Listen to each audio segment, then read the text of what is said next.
दोस्तों आपको live market में इंट्राडे की रेंज आइडेंटिफाई करनी है जिससे हम बड़ी मोमेंटम कैप्चर कर सकते हैं। ये कभी आपका सवाल होगा तो आज के वीडियो में वही देखने वाले। चलो तो फिर वीडियो को स्टार्ट करते हैं। तो दोस्तों यहाँ पे लाइव मार्केट चालू है। इंट्राडे में हमें रेंज आइडेंटिफाई करना आना चाहिए क्योंकि उसके बाद ही हमें यहाँ पे बड़े ट्रेड देखने को मिल सकते हैं। एक परफेक्ट और बढ़िया रेंज जो हमें ट्रेंडिंग मार्केट को आइडेंटिफाई करके देने वाली है। तो इसे किस प्रकार पता कर सकते हैं, इसके लिए यहाँ पे मैंने निफ्टी बैंक का इंडेक्स लगाया। आप चाहे तो इसे स्टॉक में भी इस्तेमाल कर सकते हो और हर एक इंडेक्स में ये बेहतरीन तरीके से काम करता है। इसके लिए हमें टाइम फ्रेम स्विच करनी है जो कि 30 मिनट की होने वाली दोस्तों। तो यहाँ पे आप देख सकते हो हमने यहाँ पे 30 मिनट की टाइम फ्रेम स्विच की है और जैसे ही फर्स्ट 30 मिनट की कैंडल बनती है उसके हाई को और लो को हमें यहाँ पे मार्क कर लेना है दोस्तों, जिस प्रकार मैंने यहाँ पे किया है। जो कि ये फर्स्ट कैंडल यहाँ पे जो ग्रीन कैंडल दिखाई दे रही है ये फर्स्ट कैंडल है 30 मिनट और इसकी रेंज को आइडेंटिफाई करने के बाद हमें इंट्राडे के लिए 5 मिनट के चार्ट पैटर्न पे जाना। अभी मैं ऐसा क्यों बता रहा हूँ 30 मिनट ही क्यों, क्योंकि जब भी मार्केट शुरू होता है ना दोस्तों तो मार्केट ज्यादा वोलेटाइल होता है। मार्केट ऊपर की साइड में भी जाता है, नीचे की साइड में भी आता है और यहाँ पे हमें लगता है कि ब्रेकआउट हो गया, ब्रेकडाउन हो गया और हम यहाँ पे ट्रेड इनिशिएट करते हैं और हमारा यहाँ पे स्टॉप लॉस हिट हो जाता है। तो अस्थिर मार्केट जो रहता है उसमें ट्रेड किए तो यहाँ पे ट्रैप होने की संभावना बहुत ही ज्यादा रहती है। इसीलिए हमने एक बड़ी रेंज को आइडेंटिफाई करना मुनासिब समझा है। अभी जैसे ही हम रेंज को आइडेंटिफाई करते, जिस प्रकार ये रेंज कभी छोटी हुई तो जैसे ही ब्रेकडाउन होती है 5 मिनट की कैंडल तो हमारा ट्रेड यहाँ पे इनिशिएट हो जाता है दोस्तों। पर यही रेंज कभी बड़ी बनी तो हमें इसे रीटेस्ट होने का वेट करना है दोस्तों। ऊपर के साइड में ब्रेक की तो रीटेस्ट होके ऊपर की साइड में जाएगी, नीचे की साइड में कभी ब्रेक किया तो रीटेस्ट करके नीचे की साइड में आना चाहिए क्योंकि बड़ी रेंज में मार्केट साइडवेज हो सकता है। तो यहाँ पे हमारी स्ट्रेटजी क्या रहने वाली, टॉप पे हम सेल कर सकते हैं, बॉटम पे हम बाय कर सकते हैं छोटे छोटे स्टॉप लॉस लगा। पर रेंज कभी छोटी रही तो यहाँ पे हमें ट्रेंडिंग मार्केट मिलने वाला है जो कि मैं आपको आगे एग्जाम्पल से भी बताने वाला हूँ कि कौन सी सिचुएशन में हमें क्या करना चाहिए। जैसे कि ये लाइव मार्केट चालू है दोस्तों और हमने 30 मिनट की रेंज निकालने के बाद यहाँ पे जैसे ही ये कैंडल ब्रेकडाउन करती है तो आप देख सकते कितना बढ़िया यहाँ पे ट्रेंड हमें देखने को मिला है। और यहाँ पे स्टॉप लॉस हमारा जो 30 मिनट में स्विंग देखने को मिलता है ना, वहां पे हम अपना स्टॉप लॉस प्लेस करने वाले।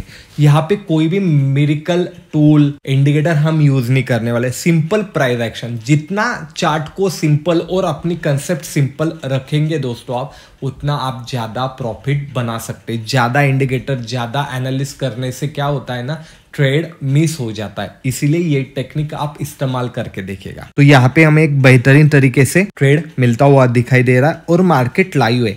जितना आपका स्टॉप लॉस है उसके मल्टीपल में हमें हमारे टारगेट यहाँ पे देखने। जैसे कि 10 पॉइंट का कभी स्टॉप लॉस है तो फर्स्ट टारगेट 20 पॉइंट का होगा, सेकंड टारगेट 30 पॉइंट का होगा, बाद में 40 पॉइंट का होगा। इस प्रकार भी आप टारगेट ले सकते। नहीं तो लेवल कहाँ पे दिखाई दे रहे उस लेवल के हिसाब से भी आप टारगेट आइडेंटिफाई कर सकते। जैसे कि एक लेवल है दोस्तों तो मार्केट यहाँ पर आके बाउंस बैक करके फिर यहाँ पे नीचे की साइड में ब्रेक किया और वही अभी रजिस्टेंस ले रहा है। तो लेवल के हिसाब से भी आप ले सकते। नहीं तो मैंने आपको जो ये टेक्निक बताई उसके हिसाब से भी आप यहाँ पे कैलकुलेट करके स्टॉप लॉस ले सकते। अभी ये एक ही दिन काम करता है नहीं, मैं आपको दिखाने वाला हूँ। अभी हम पिछले दिन में जाते हैं। उसके लिए सबसे पहले 30 मिनट की टाइम फ्रेम पे स्विच कर लेते हैं। तो दोस्तों अभी प्रीवियस दिन की 30 मिनट की रेंज को हम नीचे देख सकते हैं। फर्स्ट कैंडल को ही अपने को यहाँ पे आइडेंटिफाई करना है जो कि मैंने यहाँ पे हाई और यहाँ पे लो को मार्क कर लिया। अभी आप चाहे तो बॉडी भी मार्क कर सकते हैं, चाहे तो वीक भी मार्क कर सकते हैं। मैं जिस साइड में वीक बड़ी होती है उस साइड की बॉडी मार्क करता हूँ, जिस साइड में वीक छोटी होती है उस साइड की वीक को मार्क करता हूँ। ये थोड़ा मेरा अलग कंसेप्ट है, मैंने इसकी एक्यूरेसी चेक करके देखी, इसलिए थोड़ी ये टेक्निक है। वीक कभी छोटी होगी तो मैं विक को मार्क करूंगा। विक कभी बड़ी होगी तो यहाँ पे मैं बॉडी को मार्क करूंगा। और बॉडी और विक के बारे में कभी आपको कंफ्यूजन होगा तो कैंडलस्टिक पैटर्न के इन डिटेल सीरीज है अपने पास, उसमें ये सब कंसेप्ट बताई गई है। अभी हम 5 मिनट में शिफ्ट कर लेते हैं। यहाँ पे हमने 5 मिनट में शिफ्ट किया है दोस्तों। जैसे ही यहाँ पे हमें ब्रेकडाउन होता हुआ दिखाई दे रहा है, हमारी एंट्री यहाँ पे बनती है, हमारा स्टॉप लॉस कहीं पे रहने वाला, यहाँ पे रहने वाला है, रेंज छोटी है। उसके बाद में जैसे फिर से ब्रेक हुआ तो हमारा स्टॉप लॉस यहाँ पे शिफ्ट होने वाला है। और आप देख सकते हो प्राइस स्लो और स्टडी नीचे की साइड में जा रही है। आप स्टॉप लॉस स्विंग के हिसाब से भी शिफ्ट करते हुए जा सकते हो दोस्तों, नहीं तो मैंने आपको टेक्निक तो बताई हुई है। यानी 2 दिन देखे, दोनों दिन अपना टारगेट यहाँ पे हिट हुआ है। और अब हम फिर से पिछले दिन को देख लेते हैं। तो दोस्तों आप देख सकते हो पिछले दिन की जो कैंडल है ना वो डोजी बनी है, जो कि आप यहाँ पे देख सकते हैं, बड़ी डोजी कैंडल बनी।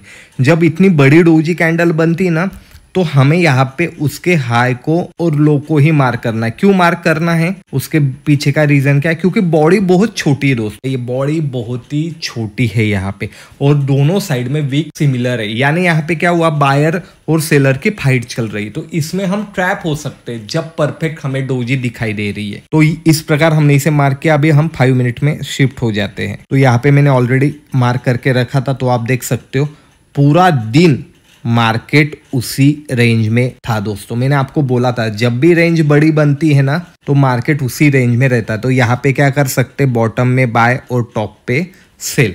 स्टॉप लॉस हम छोटे पॉइंट से ट्रेड इनिशिएट कर सकते, पर जब भी इसमें ट्रेड करना है तो मोमेंटम बहुत स्लो होने वाली, इसीलिए हमारे टारगेट भी बहुत कम रहने वाले हैं दोस्तों। जब रेंज को ब्रेकआउट या ब्रेकडाउन करते तो टारगेट यहाँ पे हम बड़े रख सकते हैं, क्योंकि यहाँ से मोमेंटम आने की संभावना बढ़ जाती है। पर जब रेंज में रहता है तो टारगेट यहाँ पे हमारे कम हो जाते हैं, ये बात ध्यान में रखिएगा। अभी फिर से 30 मिनट की रेंज लगाई हो और प्रीवियस दिन देखने वाले, जो कि हमने यहाँ पे लो को मार्क कर लेंगे, ये कैंडल है, और अभी हम यहाँ पे बॉडी ही मार्क कर लेने वाले।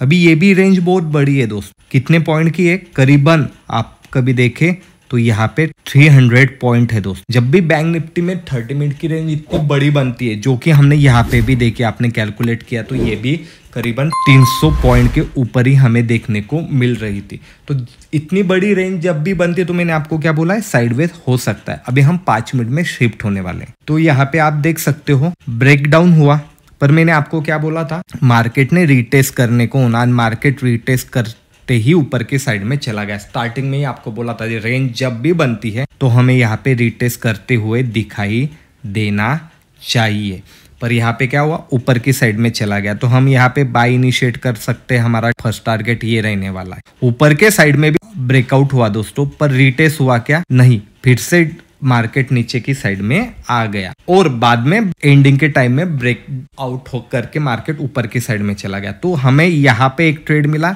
और यहाँ पे एक ट्रेड मिला। रेंज में हम छोटे छोटे टारगेट लेने वाले, तो यहाँ पे हमें रेंज में टारगेट मिल चुके, हमारा ट्रेड यहाँ पे बढ़िया इनिशिएट हो चुका है। कभी आपको ऐसी रेंज पे ट्रेड करना है तो आपको वॉल्यूम देखना है दोस्तों, और जब भी ये हाई ब्रेक होता है प्रीवियस, तभी हमें यहाँ पे ट्रेड इनिशिएट करना है। तो दोस्तों आपको इस प्रकार इंट्राडे की रेंज आइडेंटिफाई करनी, इसे आपको बैक टेस्ट भी करके देखना है। और आपको इसी प्रकार के यूनिक कंसेप्ट पसंद आते हैं तो लाइक शेयर कमेंट भी कीजिएगा। मार्केट मंच चैनल को सब्सक्राइब भी कीजिएगा। मिलते हैं अगले वीडियो में, धन्यवाद।